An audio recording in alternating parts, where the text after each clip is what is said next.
வணக்கம். நெருப்பு தமிழன் நத்தம் சிவசங்கரன் ஒரு அறிக்கையை வெளியிட்டிருக்கிறாரு. என்னங்க சீமானெலாம் ஒரு ஆளுங்க, அவரெல்லாம் வேஸ்ட்டுங்க.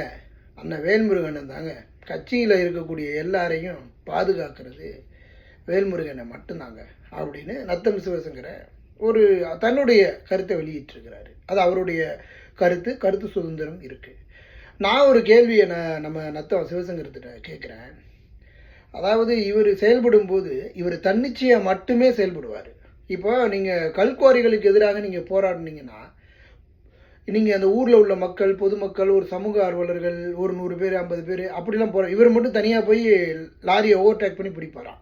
இவரே ஒரு பெரிய பேருக்காக செயல்பட்டவர். அப்போ இவர் எப்படி இருப்பார்? ஒவ்வொரு காலகட்டங்கள்லையும் கட்சிக்காக நீ வேலை செஞ்சவன் ஒரு பக்கமாக தெரிவான், தனக்காக வேலை செய்கிறவன் இன்னொரு பக்கமும் தெரிவான். அதனால் அந்த நத்தம் சிவசங்கரன் அண்ணன் சீமானை குறை சொல்கிறது அப்படிங்கிறத நான் ஏற்றுக்க மாட்டேன்.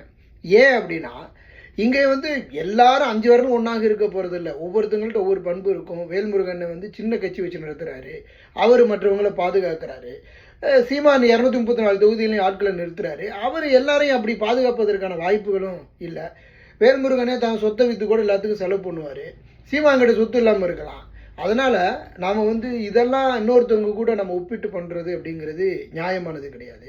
இப்போ வேல்முருகன் பயணிக்கக்கூடியது திராவிடத்தில் பயணிக்கிறாரு, சீமானண்ணன் பயணிக்கிறது தனியாக பயணிக்கிறாரு தமிழ் தேசியத்தில். அப்படி இருக்கும்போது இதிலேயே நிறைய கருத்தியல் முரண்பாடுகள் அதிகமாக இருக்குது. அதனால் தமிழ் தேசியத்தில் இருந்துக்கிட்டு நீங்கள் அந்த பக்கத்தில் போயிட்டு திராவிடத்தின் பக்கம் மன்னவாரி தூத்துறது அப்படிங்கிறது தவறான ஒரு ஒன்று.